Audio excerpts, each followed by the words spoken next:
Good evening and welcome to another episode of the Blue Ribbon Podcasts. We're going to talk about shipping and shipping containers and shipping ships. What's that thing about shipping ships?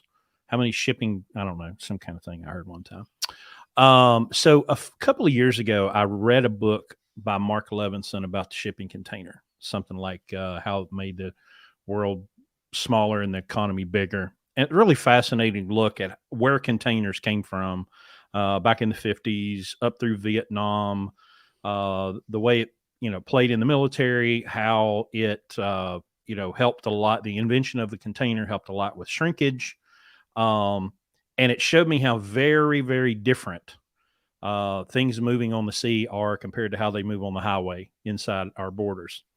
I've always been fascinated by it, but never really cared to go much beyond reading that book until the last few months when things started getting crazy and we have ships scattered all over the sea and we're being told things about supply chain issues and can't get them unloaded. And I started playing with TikTok and I ran across this account called Logistox and a lady named Sarah, and she's telling me things and I'm going, wow, this is really interesting. I like watching her content. And so I reached out and she has agreed to come on and talk to us this evening about her experience. And I kind of want to learn. I want to find out what's real and what's not real, and see, what somebody that's actually dealing with this stuff on a day-to-day basis, what they're dealing with. So without further ado, let's bring Sarah on here. Sarah, welcome to the show. Thank you for being here. Thank you for having me. So why don't you start a little bit with who you are and how you got to where you're at in this world, and then we'll kind of give us the building blocks of who you are. So I live in Philadelphia, have always lived outside of the Philadelphia area. I graduated school in 2009, right when there was a economic depression. I didn't really know what I wanted to do. I just was interested in sales. And, at the time and still to this day, a lot of 3PL positions, account management, customer service relations, are all kind of sales roles. So I applied for a sales role at a large 3PL known as C.H. Robinson. So I got started at C.H. Robinson. I was there for about 7 years. And now I've been at another company, NFI, for the past 6 years. And through that time period, I've moved into multiple different roles. I've been an account manager. I was heavily involved in carrier sales at C.H. Robinson. When I moved to NFI, I was managing operations, which, to translate was just managing a book of business for our holistic customer group for that brokerage or 3PL office. But, that experience working at a different kind of 3PL, right? C.H. Robinson is pure 3PL. NFI has their own fleet, has their own global division, has their own warehousing, distribution services, one of the largest privately owned logistics companies in the United States. So, because of that, there is a strong, there's an ability to grow, anything that you want to understand further from just connecting with folks and really growing any sort of knowledge that you want in a particular area. So that's kind of, I guess, my background and how I got to where I am today and why I'm still in logistics. Is it fair to say that doing the TikToks is your kind of outlet to share your experience? I mean, people that do it and do it well, the content creators, generally like have a mission or something. What led you to start doing the Logistox on there? So I actually got into it to improve my public speaking. See, I do it to practice public speaking. I do it to practice, understanding industry knowledge, right? We're in an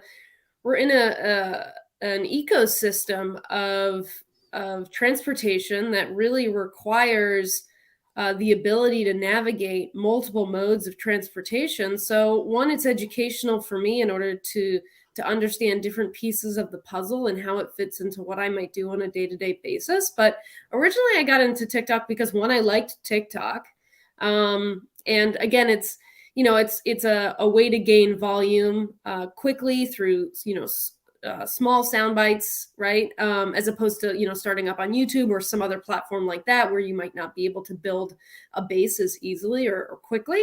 But honestly, I was just trying to work on my public speaking. Okay. So what we do, we're a small fleet leased to Landstar. We're working on having the 15 trucks here within the next few weeks. So we're very, very, very small, but we work as a part of the Landstar system. So we work a lot with C.H. Robinson and J.B. Hunt, lots of 3PL stuff. Landstar has some of their own freight. But to me, it seems like trucking, interstate trucking is very different from how freight gets moved across the seas and into and out of the ports and out into the distribution network. And I don't think your average person thinks about where these things came from and how they got here, but they were on a ship at some point. They went to a port, they were loaded into a container, they were put on a ship, the ship traveled. And, we think about, I push the button on Amazon and it shows up here tomorrow. How truly vast is this global shipping operation, and how in the world do they keep up with where things are and the transit times? Because ships don't go very fast, I assume. They're pretty slow, right? So all of this, I mean, it's mind-boggling to think of the breadth of this, of your side of shipping that we don't touch. Right. I mean, it's huge. I'm not really sure where to start with that, type of question in terms of the breadth of it, right? Most shipping is on containers is referred to as TEUs, meaning 20-foot equivalents, right? So, and since the 60s, they have been growing the size of these vessels to carry more and more TEUs. So, and then you have, the world is round, right? So you've only got a few different routes you can take. Two of them contain a canal, and canals have only a certain width that can move through them. And some directions don't have anything getting in their way. So they can take the largest ships you can create, and still remain safe. I guess I don't know how they'll continue to make them bigger and bigger. But the smallest container ships carry about 5,000 TEUs, and the largest ones carry almost 24,000 TEUs. So the Panama Canal can not take that big of a ship. They can take the length of about 350 meters, which might be up to 17,000 TEUs. That is a rough estimate. The Suez can take ships that are 400 meters long, which would be some of those larger 20,000 TEUs. And then obviously the open seas can take the biggest vessels. But that means it only really leaves one side of the United States to take on those vessels, right? Which would be Tacoma, Seattle, Long Beach, and LA. Otherwise, if you wanted to try to reroute a ship, you'd have to reroute it through Panama. So you'd have to think about the size of that ship. Then you'd also have to compare which ports can even take in that size of a ship, because ports can also only have width and dimensions that they can only take on certain size ships. So it is different regardless of where you go. I think there's 13 ports in the United States. So, and the most recent one was added in 2009 in South Carolina, and only one steamship line uses it because they're in the middle of a lawsuit. So that makes me think of not very long ago, because we know Jacksonville, we know Savannah, Charleston, and I remember when they first started talking about the backlog. Oh, well, let's just move them over here. I even think the governor of Florida was like, we'll take them. But now I'm thinking, okay, well, just because you can take them doesn't mean you can take them, right? If Correct. they literally can't get there, and of course, that's a long trip. You can't pick that ship up and run it through the Mississippi River. It's got to go all the way around a continent, basically. Right. So yeah, you'd either have to be able to fit through the Panama Canal, or you'd have to be able to go all the way around South America. So when did this start in 2020, or was this we started feeling it later, right? Yes. You always start feeling these types of things way later, right? So, in 2020, the pandemic occurred, which closed down a ton of activity, right? So if you look at the amount of inbound containers that came in through 2020 Q1 and 2 versus 2021 Q1 and Q2, there's a drastic increase in comparison, only because the ports basically shut down because of COVID outbreaks.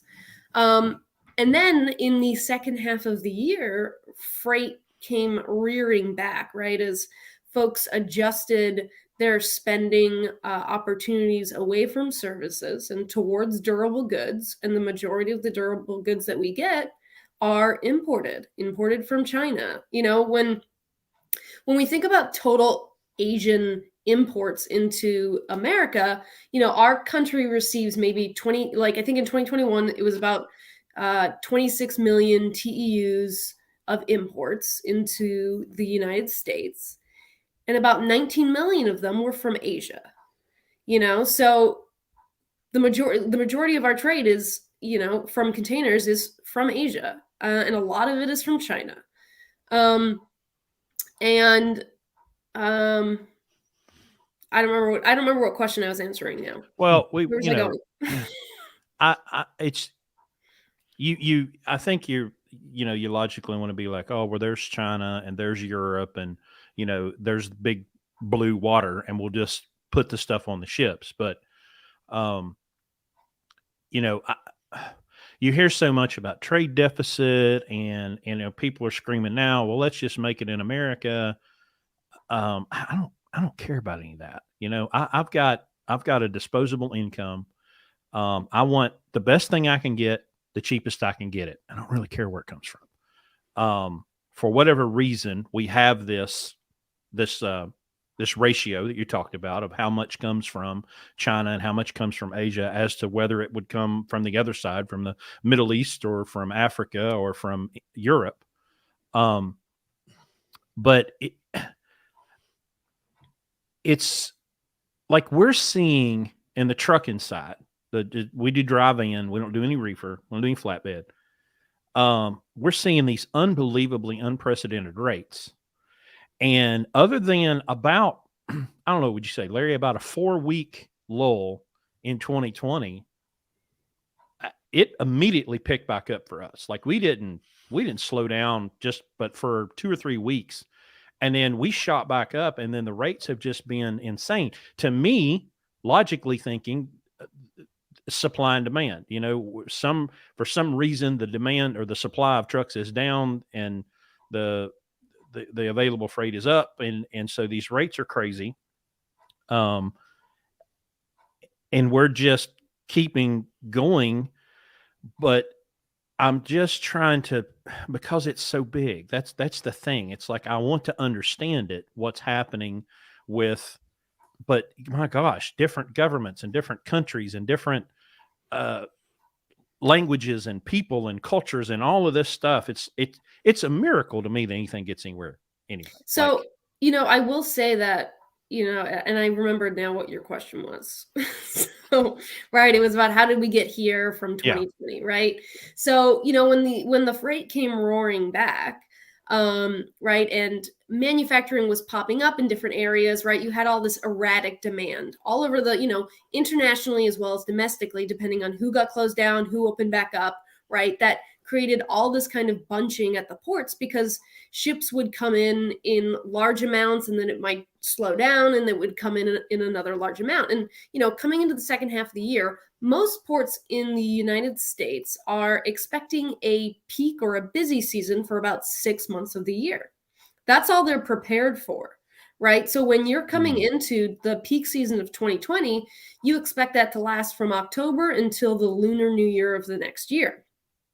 Because demand continued for durable goods, right? We still had strong services, strong numbers towards services in 2021. It has not met the same ratio as it was previously before the pandemic. So durable goods and the demand for durable goods continued very strongly into 2021. And so after the Lunar New Year, there was no break, which typically ports would see. They would have 6 months to catch up on any backlog they might have had from the peak season that just occurred, but instead they continued to move with strong volumes all the way up until this next peak season. And so, what we're going to see over the next couple months is if there is any slowdown from that. Some companies think there will be, some don't, right? But predictions and crystal balls have been breaking and popping for the past 2 years anyways, right? So, the Lunar New Year does hit February 1st this year, which is a little bit sooner. And because of the COVID Omicron variant, folks are expecting a little bit of a drop-off for some vessels coming inbound that could allow folks in the largest ports to catch up. So I'm just curious, what does the Lunar New Year have to do with it? Like, is that just happen to be Chinese New Year? Okay. Yeah, it's just another way to say Chinese New Year. So it's just usually when there is a break in that's when the peak season ends. So Okay. right, most of the freight is coming in for Black Friday, then for Christmas, and then everything that comes in until February, mid-February, or late February is usually different holiday stuff, or Valentine stuff that comes in, some specialty goods, etc. But the Lunar New Year is typically when you start to see a break, and usually March has lower numbers, but they are expecting it to still pick up again in April, potentially. Sarah, I have a question. All the numbers you gave us as far as TEUs that come into the country, do you have the numbers on the exports? I don't know the total exports.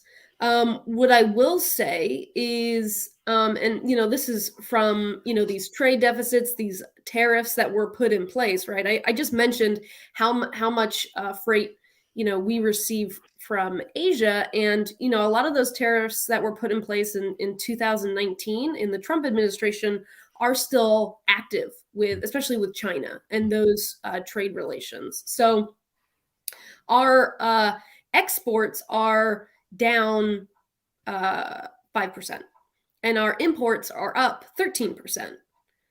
And so that is creating an incredible imbalance in outbound container flows, which is really what drove up a lot of the pricing of containers. It also puts containers in the wrong places.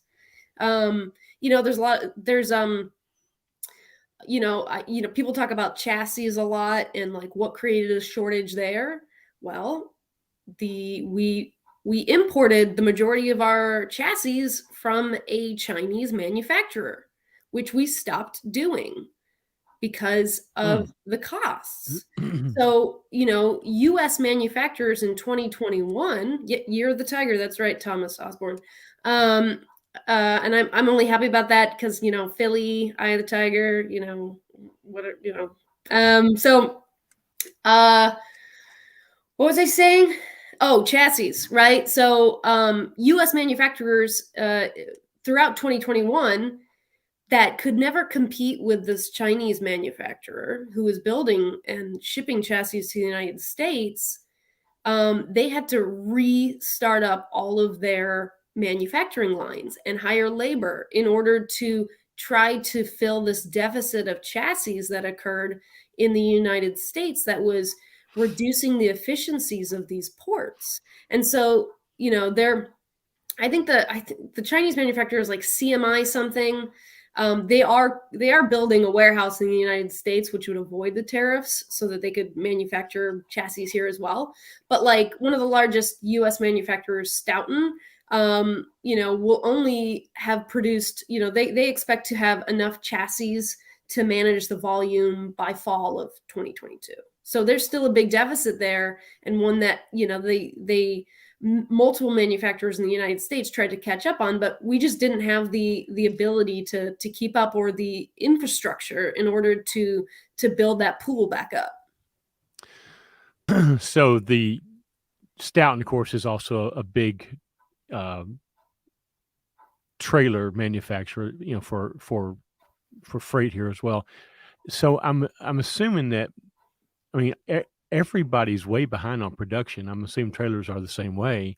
So how do they possibly foresee catching up on? I can't imagine them making chassis over dry fans or over platform trailers. Right, that's what they're predicting, but like everything else, right, that gets pushed out, right? These are, I think they're giving a conservative estimate, right? But they're still also plagued by original equipment manufacturers not having, the right parts and pieces, or having delays, and cutting down what they're manufacturing, or what they're, being timid about what they can commit to customers with, because they are uncertain. So again, these were new production lines that had to be started fresh. So I understand that uncertainty as well. So what's the cost to ship a TEU now from Asia? I don't know. I actually, it's, they say the cost has gone up 300% since. The numbers I hear is it was pre-pandemic. It was about $4,000 maybe, and now it's somewhere between $24,000 and $30,000. Does that sound right to you? Sure, that sounds about right. Yeah. So would a 40-foot container be 2 TEUs? Correct. Okay. So, I see the containers on the chassis rolling up and down the road, and I've seen a few of them loaded. I hauled one time, and I don't ever want to do that again. So the standardization seems crazy that we all agreed on. So we've got 53s, right? And we've got 48s, and we've got 20s, and we got these different sizes. So I'm assuming that the customer, whoever the shipper is, has got to look at the tonnage and the cubic feet and decide on what they're going to send and how they're going to get it there. But then you throw this cost in. My God, we're 300%. Like how in the world do you absorb that cost in your end, with what you're pricing to your customers? Because I'm not, just as a guy, just as a basic consumer, I see some stuff going up and here and there, but everything seems pretty flat. I don't know. I'm just amazed that the whole thing even works. It just baffles my mind. So there's two parts to, to kind of answer what you had just asked, right? Obviously we're seeing some inflation in wages, but that is not, our wages are not growing as fast as the consumer pricing index.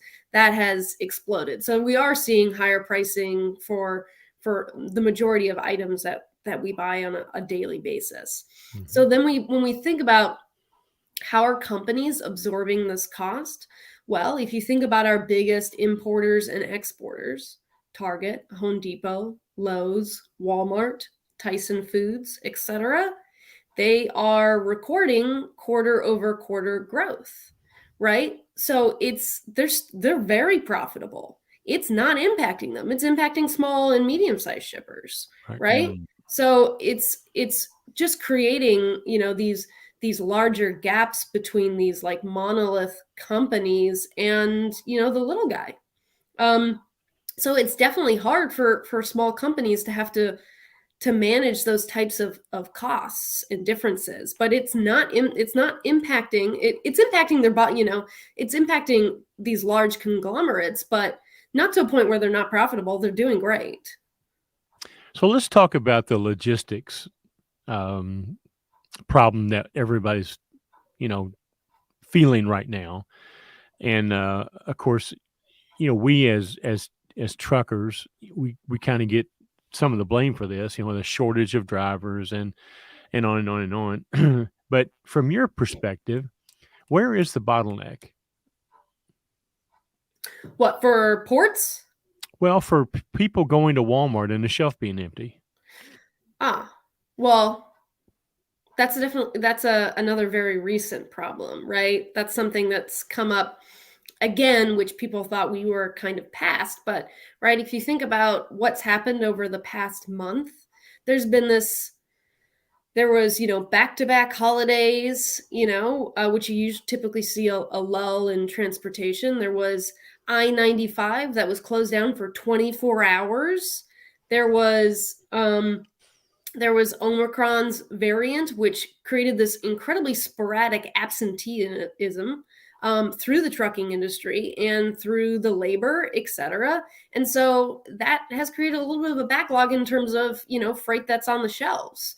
But something successful that a lot of large retailers are doing are really diversifying through omni-channel strategies, right? So companies that used to focus more on bi-coastal distribution networks instead are pushing towards, what you see as micro fulfillment centers outside of metro areas, and really focusing on those middle and final mile deliveries to the store, refilling on a more frequent basis, in order to keep their sales as high as possible. Because obviously, if there's no freight on the shelves, these companies don't like it either. They want the freight on the shelves. They want it to be there. We're all working through different ways to make that happen. But unfortunately, all of these types of disruptions are highly impactful because, e-commerce has created also a lot more complications in how we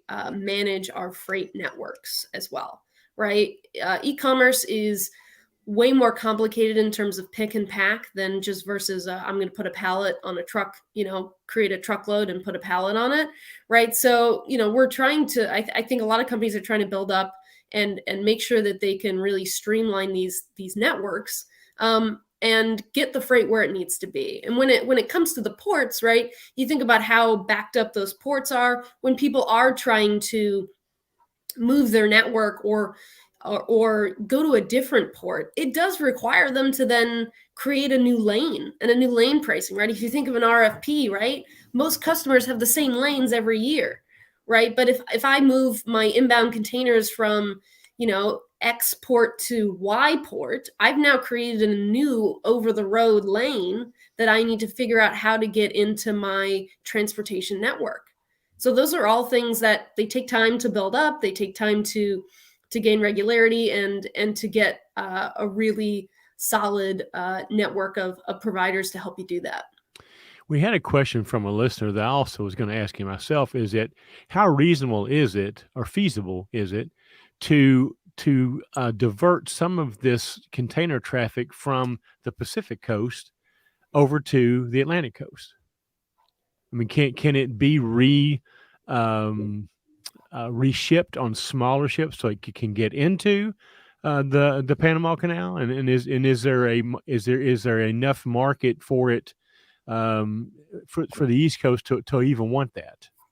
Oh, East Coast wants this freight, right? So if you think about, the LA ports, LA Long Beach takes in, I think they were on record to take in 19 million TEUs for 2021, right? And all these other ports take between 500,000 TEUs up to, I think, Savannah, Georgia, which is the second largest, maybe had 5.5 million TEUs come through their ports. There's no comparison to what's going on in the LA port because there's no barriers in the Great Wide Sea.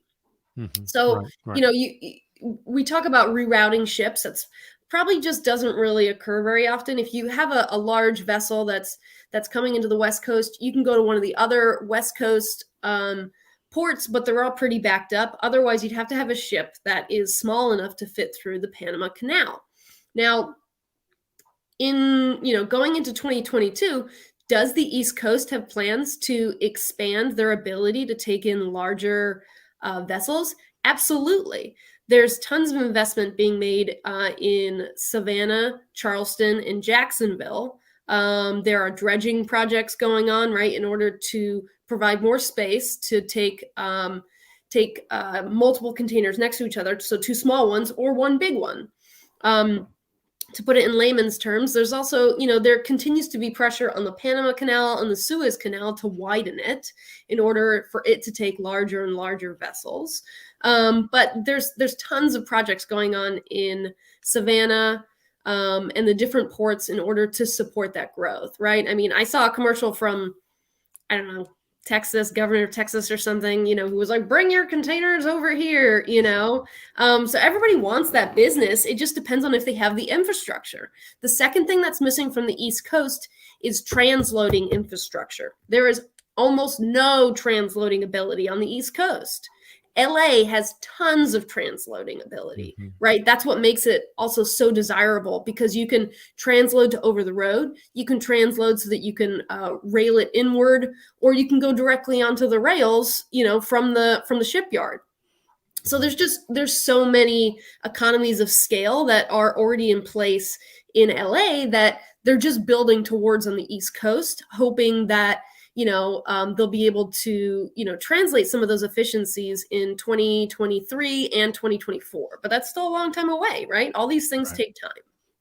What effect does the longshoreman union have on this? I mean, I know Biden came up with this idea to work everybody 24/7.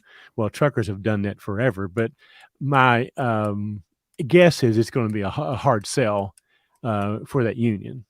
Sure. And so, what I will say, right, because I don't necessarily want to take a union stance or an anti-union stance. What I will say is we live in the United States of America, which is focused on capitalism.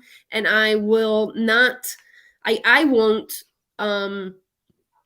try to put down anyone from chasing a dollar, right? That's what we're all trying to do. That's what unions are trying to do. And I think what's unfortunate about that is that it creates a lot of different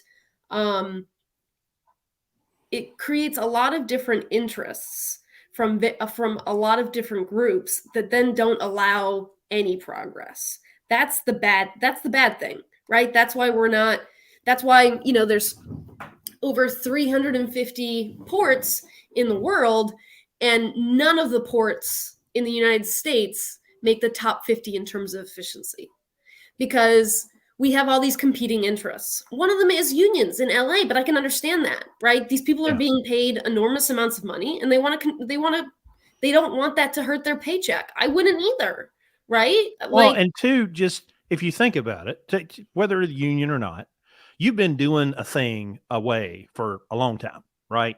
And then everybody freaks out because of shortages and problems. And hey, we need you to completely radically change the way you do things. You're going to go, no, I don't think I will, or pay me and I'll do all kinds of stuff. I'll dance and sing, but I'm not just because, I'm sorry. What's that thing? An emergency, lack of preparation on your part does not constitute emergency on mine. They've got their contract. They've been doing their thing the way they've been doing it.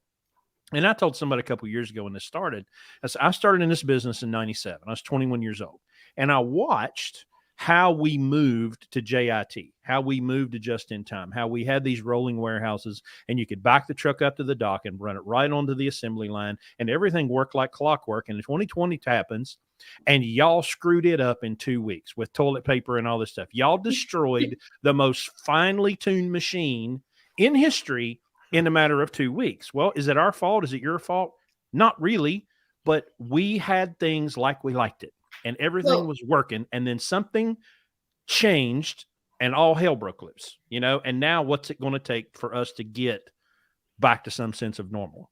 So a lot of folks, so that's kind of usually termed as the bullwhip effect, right? Which is, this lack of trust in different parts of the global economy and manufacturing and transportation that lead folks to panic and do things that they think will protect them when over time it might cost them a ton of money. For example, right, you might put in a large order with a manufacturer. But maybe you have a fear because of something going on that manufacturer is going to put a larger retailer who's more important to them in front of your order. So you panic and you put in matching orders at 2 other competing manufacturers, right? Which in the long run will probably hurt your relationship, and you could end up with more product than you actually ever wanted. And so, the joke about just-in-time shipping is it's become more of a just in case, right? So they're trying to build up all these different networks of just in case availability, so that stores are not empty, but they're empty again, right? So a lot of these items are just they haven't changed necessarily. We haven't moved away from just-in-time shipping, even with similar disruptions in transportation that occurred in 2008. And I think there was another large one before that. But, I don't know when we'll move away from just-in-time. But, I think that we're definitely making strides to diversify, how we're getting freight. We're making investments in our infrastructure in order to help with the growth. There's people who are forecasting that the LA ports by 2040 might be expected to handle 40 million TEUs, so double the amount that we have now. So it's going to continue to grow, and we need to figure out how to be the most efficient. So, unfortunately, I don't want to take away anything from folks who are parts of unions, but I want to create more automation, right? I want to take more of the guesswork out of things, right? We want to improve that efficiency in order to be able to handle that growth, for the United States. But again, it's these competing interests that continue to hamper and stifle our ability to grow as a country. Just curious, are the ports in the Southeast union as well? No. I don't think so. Hey, why don't I say I'm not sure? I don't think so, though. Well, I think it was William said something about the ports on the east are private and the west are public, or vice versa. That makes sense, because there's a CEO of the Georgia Port Authority. I don't know, though. I would assume so, right? I mean, unions are big in California. I would assume there's not as much union presence in South Carolina or Georgia and Florida. Well, you said the word trust a little bit ago, and I'm a big proponent of blockchain. We talk a lot about it in our side of the business, and how blockchain decentralized autonomous networks could really help us eliminate deadhead, stop sending capacity to places where it's not needed, and do you see much talk about that in your side of the world? Or is anybody talking about using blockchain to help with this and get that trust level up? Right. So, what I will say about blockchain, right, is, in terms of transportation, there's only really certain commodities that can benefit from blockchain, right? So I like to think of it as, because it's this, and I literally haven't thought about blockchain in 2 years. So to answer your question, are people talking about blockchain? Not really. Okay. Not that I really am, but when blockchain first came up, right, it's about having this single source record of where something is produced, where something is coming from, right? And I always think of it as, as useful for like blood diamonds, right? How do you know that you for sure don't have a blood diamond if you don't want to buy one like that, right? And so those might benefit, produce networks, or freight coming in that are just specialized commodities that you need a record, a single source of truth for how that where that product's been and how it got to you. But I haven't really investigated it further than that. I wonder, because our side of the industry of transportation is a lot more decentralized. Only 15% of the trucks on the road are owned by these giant carriers like Schneider and Swift and JB Hunt. 85% are like us, small 1 to 6, 7 truck fleets. And I guess it's different on, most of the ships are owned by a couple of firms, right? There's only a few people that own the ships or own Steamship the, lines? Yeah, yeah, there's like 12. yeah. We're over here, we got, 500,000 companies, that are, and so I'm wondering if maybe that just lends it easier for us because we're already so decentralized anyway. And it's, picking the example I always use is, you've got a truck in Philly and you've got a truck in Pittsburgh and they both get empty. And then using the networks they have available to them, one guy finds a load in Pittsburgh and the other one finds a load in Philly and they pass each other, and all of this wasted time. If the broker or the carrier or even the customer could know, well, hell, this truck's going to be 5 yards away, I could use him versus having to, deadhead someone 150 or 200 miles over to get my load. But I don't know if with these big, I'm not a big fan of the giant corporation. I'm like you said, I'm all about making a dollar. I'm all about people pursuing profit. It's totally moral for me. These giant corporations, not a big fan because they get to the point where it's all about justifying and preserving their own existence, where they may have started with the, customer first and we're going to take care of people, but they get so giant that it's just this, oh, well, we have to survive no matter what. And we'll do anything and we'll run over anybody for us to survive. So I just wonder, maybe there's some kind of reckoning coming down the road in global shipping that maybe will break that monopoly, for lack of a better word, that they have. Do you think that's possible? The issue is that it's not domestic, right? There are no monopoly laws in the global in the global economy. Well, I didn't mean monopoly in that sense. No, I mean, I think it's a good reference, right? Yeah. But there's so many different countries that are that have their own steamship lines, right? And that produce them, and that's it.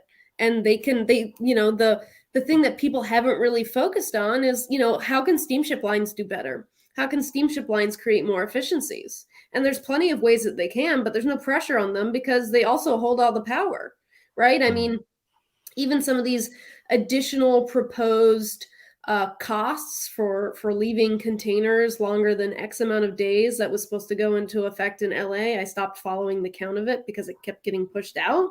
Like, those were costs the steamship lines were just planning to pass on to their customer anyways. Yeah. So, now, are there still ships floating out there, or has that gone down in the last?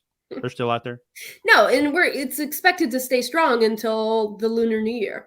So we'll see, we should see some of that dip into late February, early March, and then we'll see if the demand continues like it did last year, or if it will, follow some more of those regular patterns that we're used to. But they're assuming, because of demand as well as low inventory. So there's speculation that inventory levels are lower going into 2022 than they were even going into 2021, and that those inventory stocks will not be refilled until the later half of 2022. So most people aren't expecting there to be any sort of downturn in market rates or spot market rates until the later half of the year. And I did read that someone thinks there will be a demand crash in 2023, midway through 2023, but that could change. Yeah. Well, one of the things that are you aware of the Kenworth Packard issue that they had where they couldn't find the sensor, and so trucks were just shutting down and they couldn't get the part? Did you hear anything about that?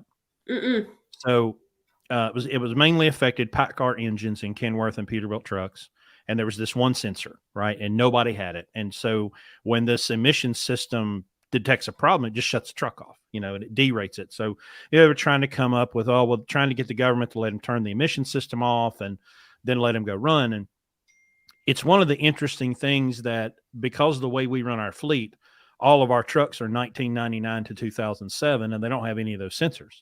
So we've kind of insulated ourselves, and we've watched that used truck market where, I mean, hell, a year ago, if my best friend bought a Freightliner truck for $5,000. That same truck right now would be $25,000 because everybody's going, oh, the new trucks won't run. They can't get the parts, the sensors on a ship somewhere. Let's go dig this truck out of the weeds, throw some tires and brakes on it, and go haul freight with it. So right. we But then kind of got larger fleets are holding on to their equipment longer. When they used to recycle them every 3 years because there's such a delay in their orders, they're holding on to them, which is then also still driving the used truck price market up as well. Yeah, it's insane, you know. But we're expecting that crash. I'm expecting it probably. I was thinking end of 22, but after hearing you, it's probably going to go into 23. And that's why we teach what we teach on this program is low cost, no debt, so that when that crash happens and the rates fall, we'll do what we did in the pandemic in 2020. We just keep right on trucking because we've got a low cost of operation.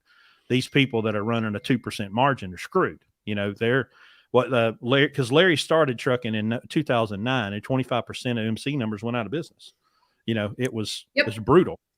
So, you know, one of the similarities that you'll see in port work versus over the road transportation, right? So drayage versus over the road, right? We had, I think it was 118,000 new operators for over the road transportation, you know, getting, but most of them were small to owner operators, right? Getting their authority. And drayage providers, there was about 12,000, which it took a long time to even get that trend up there. And only because the spot market blew up in Charleston and Savannah due to the backlog that was just basically unheard of on the East Coast. So, you know, those kinds of folks where, you know, drayage is a particular mode and vertical that runs on very small profit margins, right?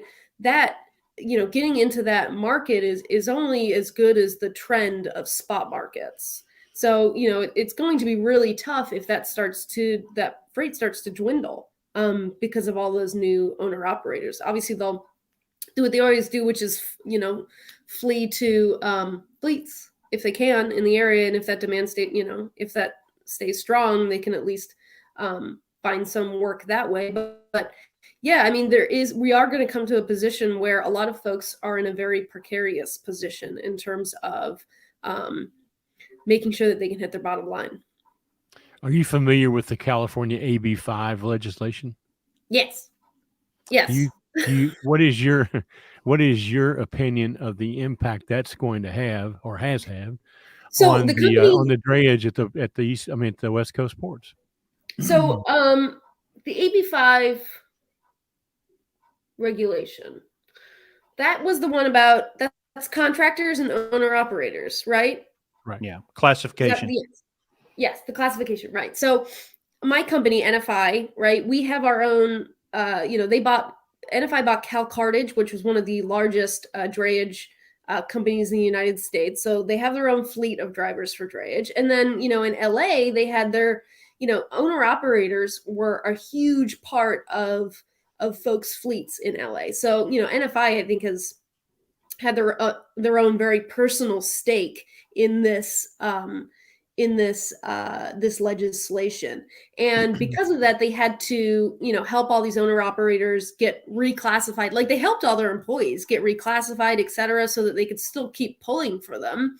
But it's difficult, right? I mean, it's about being it's legislation that didn't necessarily potentially take into what people actually wanted, right? And it kind of leaned on what they thought people really wanted, as opposed to like understanding how businesses were running on the West Coast. So wait a minute, you're not trying to tell me that politicians don't understand how business works, are you?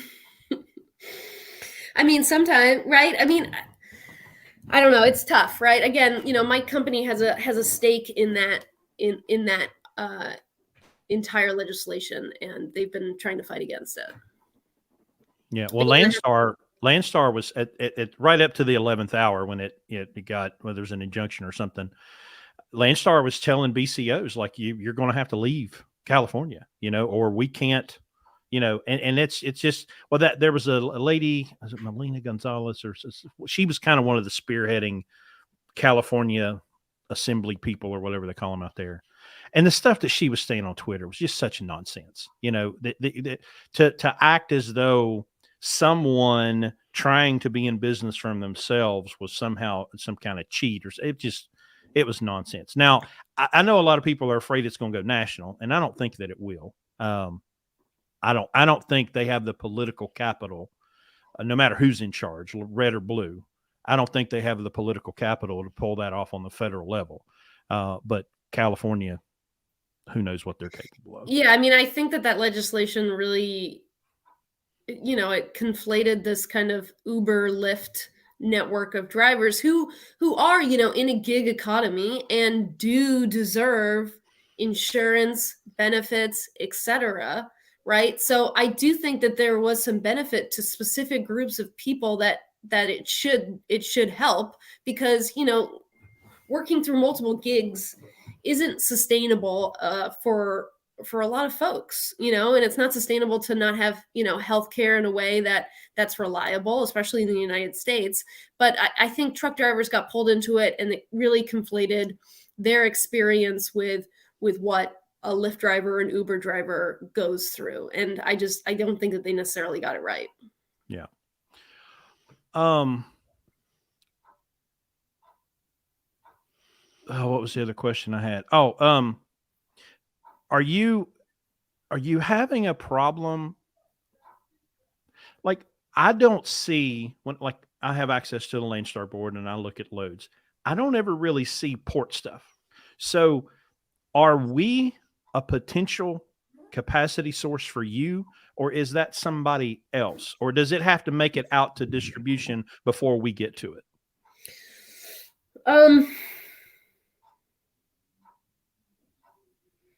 That's a good question, right? I don't really see it on load boards and stuff like that. Most companies have contracts with drayage providers or different networks of drayage providers. I think a lot of large retailers went to companies like C.H. Robinson, who already might have an established market of drayage providers in different areas for different customers. But most of the freight that I see, right, is through a freight forwarder. But I'm never like necessarily seeing like, hey, well, there might, I mean, so those customers might reach out and be like, hey, we're having difficulty in this port. Do you have any capacity for it?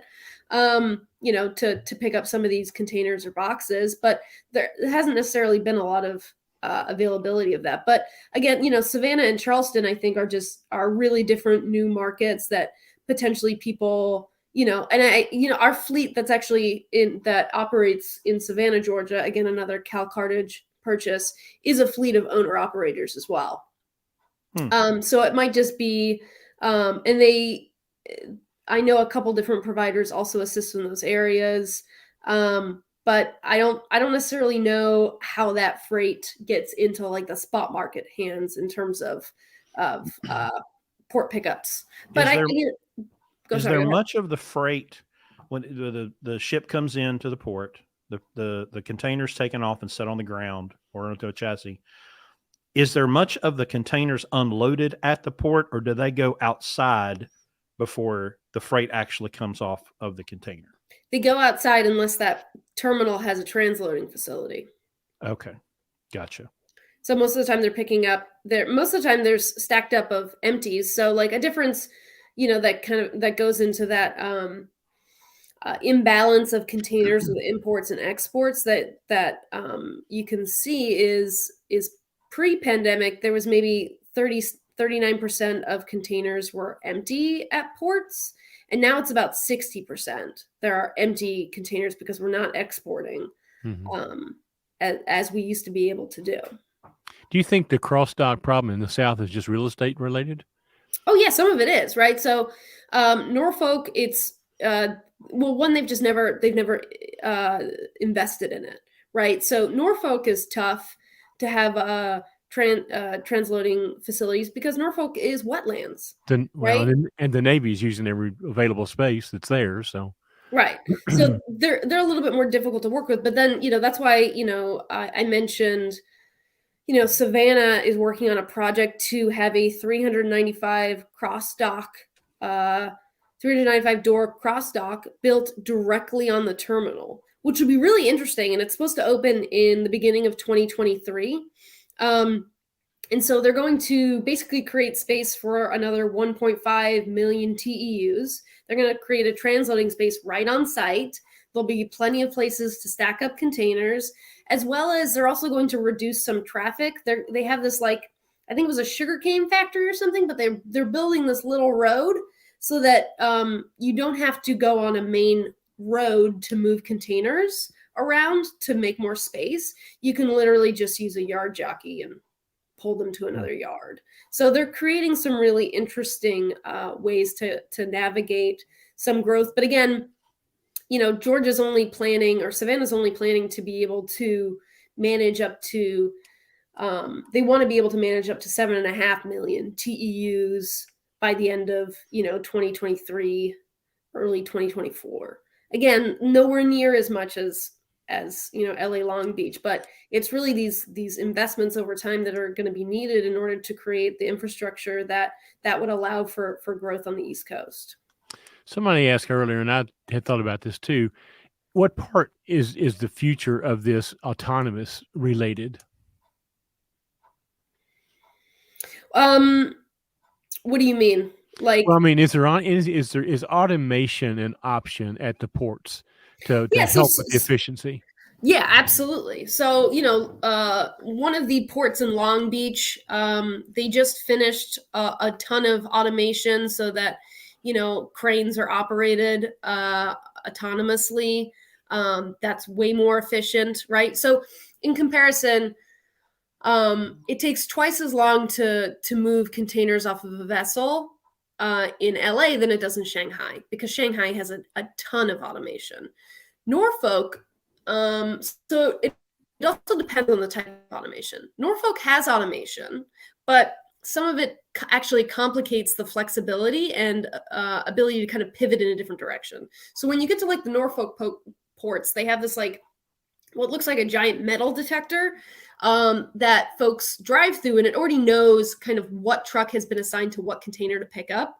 So it will point you in the direction to go get that container, which is cool, unless you wanted to like change the destination of where that, the container that driver was picking up because you had an emergency or ad hoc request from a customer, right? Because they already have you kind of locked in.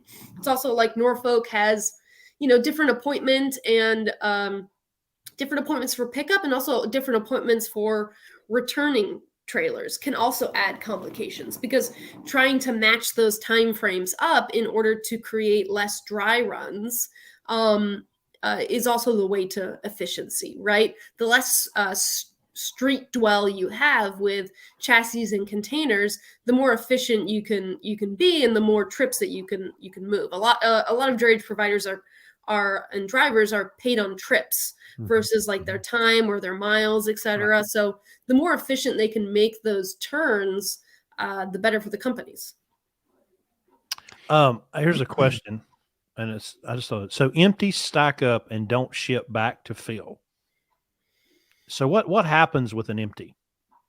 So right now what's happening with empties is that they're going back to Asia empty because they can get paid the same amount to send it empty back as they could previously. They don't need it full, and they're not filling them. They're either sitting in a yard or they're going back to China or Asia to be filled up and be paid 4 times they were pre-pandemic to send back to the United States, which is why our exports are down and our imports are way up. Now, someone had said something about the cost of a container. So what's the story with, it costs to build it, to obtain it, to buy it? What's going on with the cost of the container itself? I'm not quite sure. I'm not sure Okay. I have. I don't Okay. know. Well, maybe. Well, Sorry. I heard something about that, and it seemed like that that problem was causing it. Well, I guess the question is, somebody builds a container, right, and it must get used many, many, many, many times, right? Yeah, I'm sure So, at some point someone's gonna build it into a tiny house. You right, right, know. right. That's what I was thinking of before. Um, but when you're ordering one, and I'm guessing that's just a part of the cost is renting it, or that. Yeah, I don't think that they own those containers. I don't think people own the containers. Their containers are owned by some steamship lines, some rail providers, right? Those are who own the containers. The Unless you purchase your own container and slap your sticker on the side of it, most of them are owned by those larger providers. Okay. JB Hunt has a ton of has a ton of Yeah. containers. You can see them when they go by, or it'll say they're UP containers. They're usually containers, or they say Maersk on them because they're that steamship lines containers. But Right. most companies don't buy their own containers. So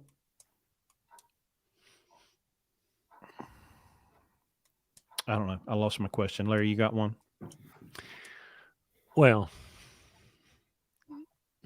not really. I mean, it's intriguing to me. I guess I'm still hung up because I'm always looking for the opportunity. Okay, that's kind of I'm just my son calls me the serial entrepreneur, so I'm still hung up on the intriguing part of deferring this freight to the East Coast, and what the opportunity is there, and what time frame are we talking about? Right. I mean, a lot of the projects, those dredging projects that I mentioned in Charleston, Savannah, and Jacksonville are supposed to be completed in 2024.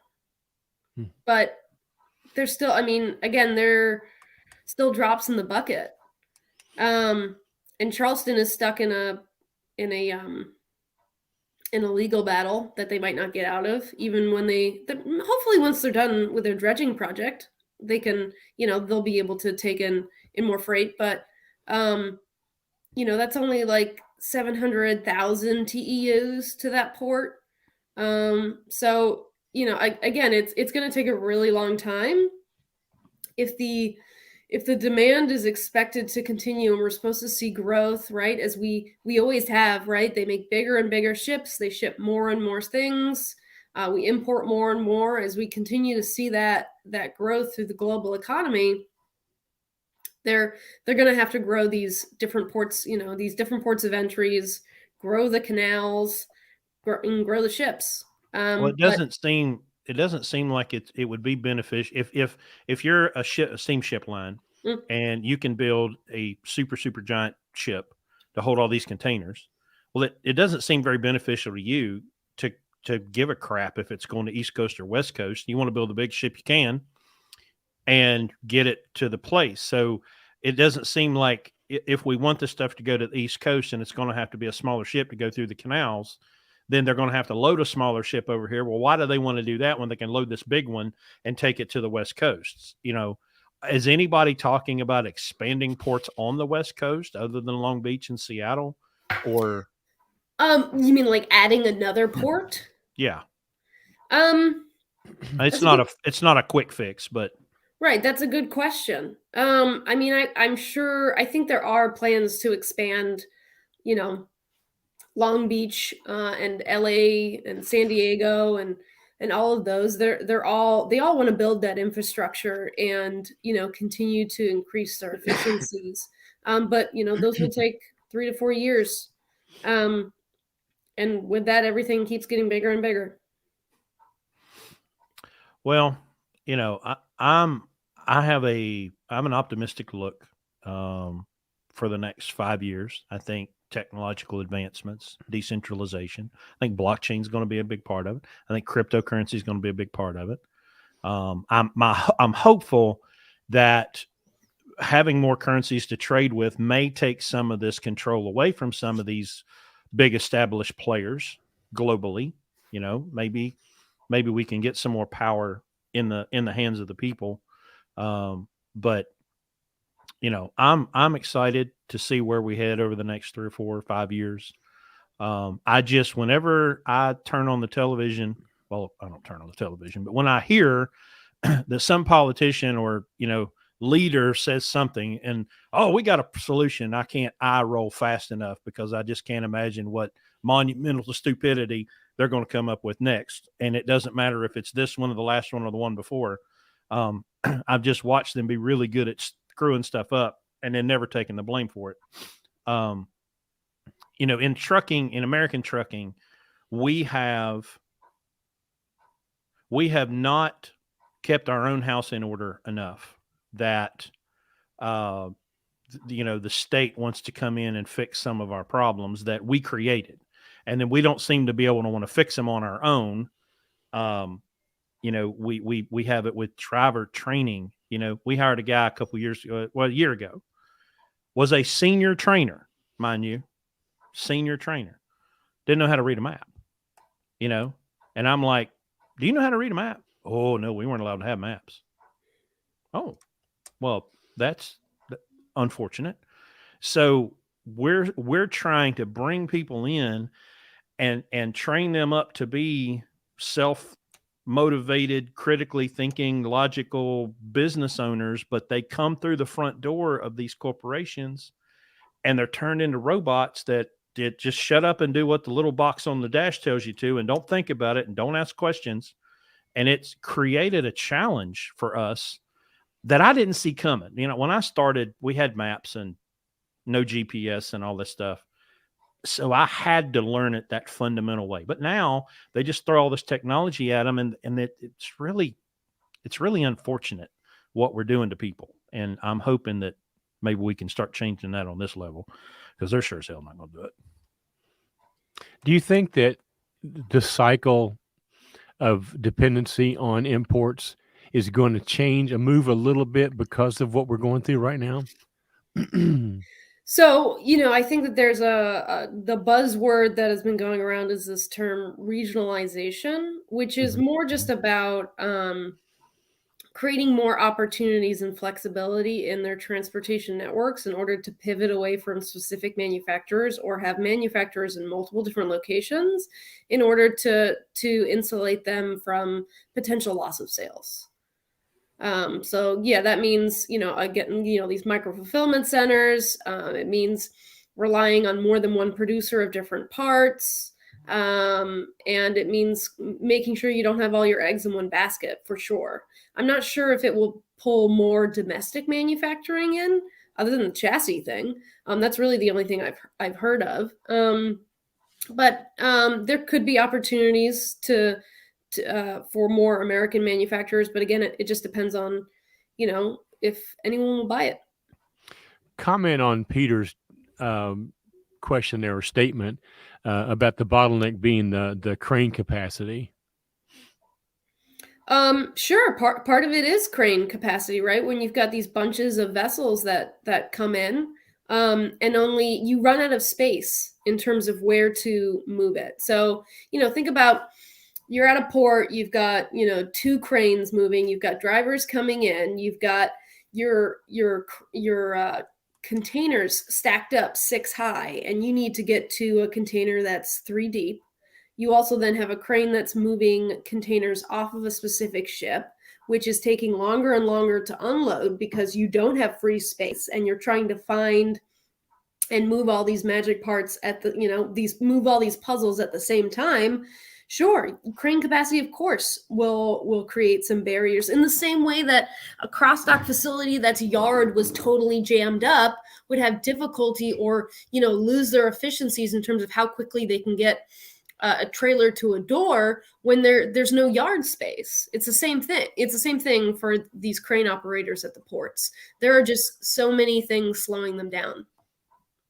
So apart from the geographical challenge, if you're shipping something and you can ship it to, let's just use Jacksonville as an example, even though it might be more trouble, more expensive, a smaller ship, but you can get it unloaded and the ship's not sitting out in the Pacific Ocean for weeks on end. Is that not a strategy that would be, desirable? I might need you to rephrase the question. How is the getting away from you having to sit out in the ocean for weeks or months or however long they're out there versus paying the extra, going to the extra trouble of coming to the East Coast instead? At what point does that become a viable alternative, or will it ever? Assuming you could get unloaded quicker, I guess was my rest of that question. Right. So, I mean, you'd have to do a comparison in terms of, what are the different, like it's cheaper to ship direct on the Trans-Pacific pathway. Sure. Right.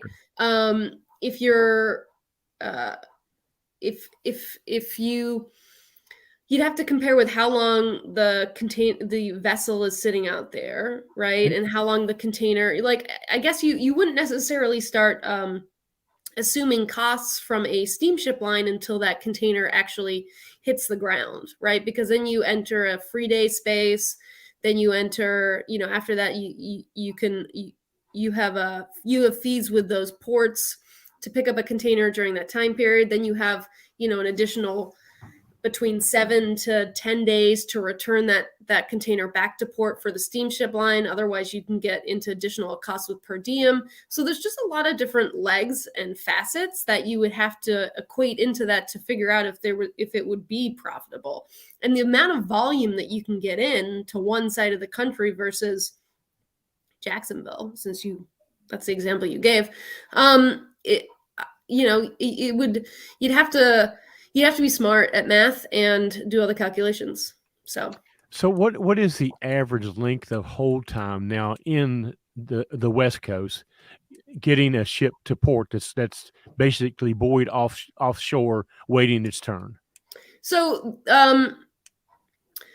I don't know the exact answer to that, like what the average dwell time is currently, but I do know that pre-pandemic, it used to be about 45 to 60 days in order for a container from China to get to the ports of LA and to then get that container back to China. Now it's about 113 days. So I haven't looked at the average dwell time at the LA ports recently to know that off the top of my head, unfortunately. So is most of this would be bulk shipping, right? Like, when I press the button on Amazon, it's not like it's coming from China. It came from China and it's here. It's in a fulfillment somewhere. And Amazon is showing me the stuff that's closest to me. It's either in Kentucky or Ohio or somewhere, right? They're not going to show me the stuff that I can't get. I remember one time I ordered a little keyboard that actually did come from China and it took forever, and it finally came. So most of this stuff is bulk stuff that we're getting here. And then we're kind of getting access to it once it's made it into the fulfillment center or the mini warehouse or whatever, right? So it's kind of like we've got the hose has been choked off a few times, and that's it. We're seeing it over here, but the problem is actually over here. So yeah, the problem is very much further upstream than we actually can see. Okay. Well, it's really fascinating stuff that most people don't think about. We just think about somebody calls me and I go back into a dock and they load me. And if it takes more than an hour and 15 minutes, I'm pissed off and I'm mad and I want somebody to pay me detention and I want to go do it all over again. But it's just this vast global shipping network is really, really an amazing machine. And I'm glad you've given us a peek behind the curtain. Thanks for having me on. Sorry for any questions that I couldn't answer.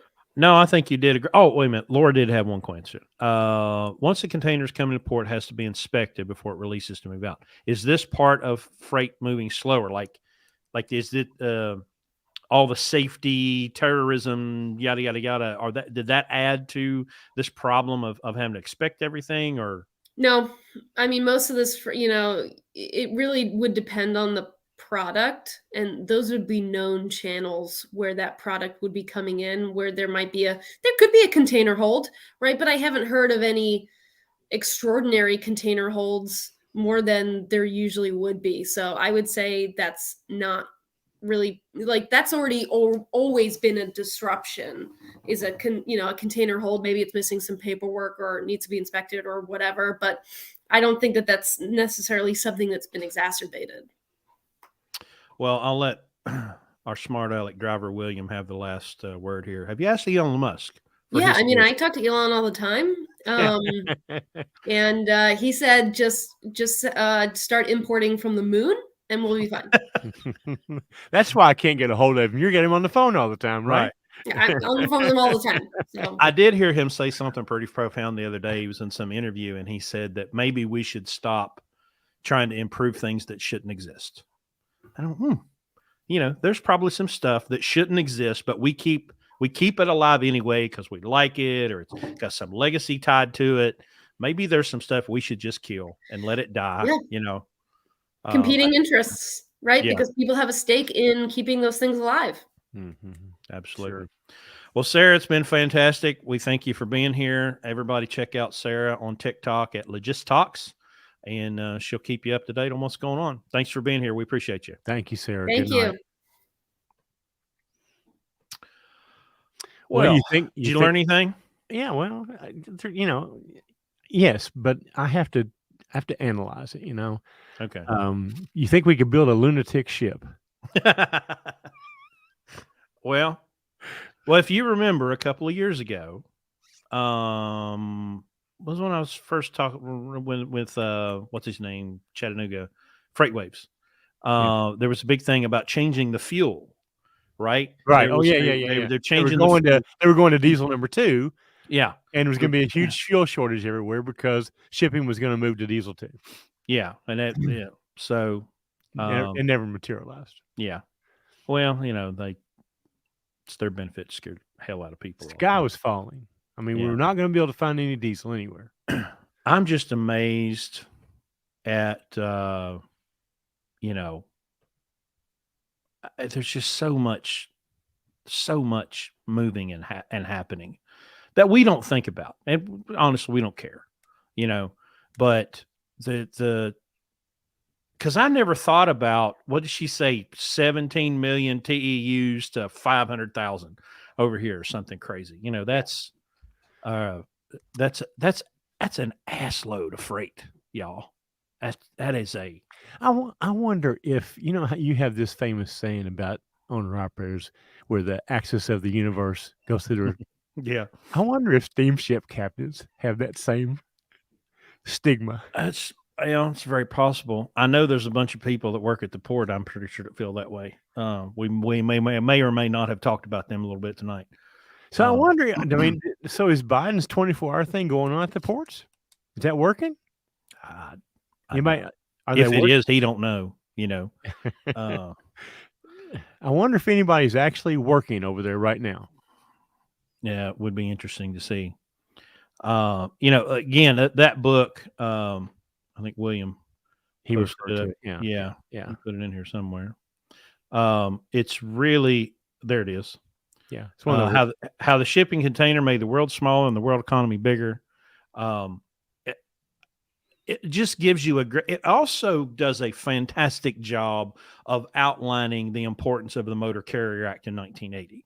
Mm-hmm. How one of the things I'll never forget from that book was it was so expensive because of the ICC to move freight by truck or rail from Seattle to the East Coast that they would go all the way down and around South Africa, or, I don't know if they built the canal yet, but it was literally cheaper to go halfway around the world than to ship across the United States because of how high the rates are. And of course, these knuckle draggers that long for the good old days, we need to get back to regulation. No, we don't. Nothing that we do would even be remotely possible if not for the Motor Carrier Act of 1980. Yeah. Rocky said, or Phil says the security guard's working. Everybody else don't break. That's a damn truth right there. Another smart ass in our group right there. Well, here's a new brokerage opportunity. Prioritize the freight and figure out the cheapest way to get it there. The problem is access. You've got ships have to be able to come into a place. That place is a port, right? And so unless somebody is going to spend the money to either build more ports or make the ports bigger or make the canals bigger, I'm thinking that the option, we got Africa, we can, if we're going to move imports or move manufacturing somewhere, get it out of China and get some of it over to Africa, and build a cross dock in Africa. Yeah. And then break it up. And I'm with Peter. Somebody is going to solve this problem for a huge profit. That was what I was trying to get. My question to Sarah was that, at some point there's a tipping point. It's going to be more cost effective to get your shit unloaded and be done with it and move on, even if it does mean going to a smaller port and to I don't know. I think, if you think about it, it's our version of that, I think, would be the big giant rolls of paper out of the Georgia Pacific place, right? It's big, it's tall, it's heavy, and it fills up the trailer. But that's not... That roll of paper is not this, right? This is much further down and much closer to me.